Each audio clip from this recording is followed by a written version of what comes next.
এই দেখো কি বানিয়েছি, কি বানিয়েছো এটা?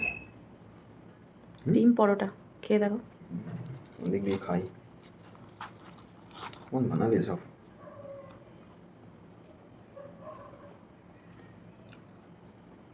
খুব টেস্টি হয়েছে।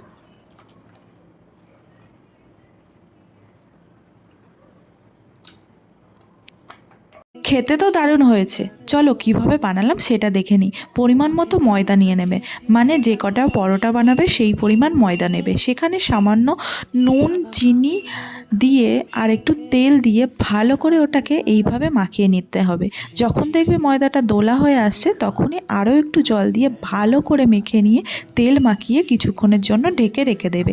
এদিকে দুটো ডিম ফাটিয়ে নিয়েছি, সেই ডিমে নুন, হলুদ, একটু লঙ্কা গুঁড়ো আর দিয়ে দিয়েছি পেঁয়াজ কুচি। ভালো করে ডিমটাকে ফাটিয়ে রেখে দিলাম। এরপর আমাকে পরোটাগুলোকে বেলে নিতে হবে। প্রথমেই পরোটাগুলোকে আমি গোল করে বেলে নেব ময়দা ছড়িয়ে।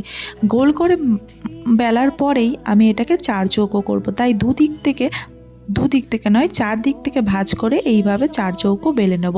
এরপর ডিমের ওই মিশ্রণে ডুবাবো আর তেলে ভেজে নেব। ব্যাস, আমাদের ডিম পরোটা রেডি। দেখো কি সুন্দর ফুলে গেছে, আর খেতেও কিন্তু খুব দারুণ হয়েছিল আর নরম হয়েছিল ভীষণ।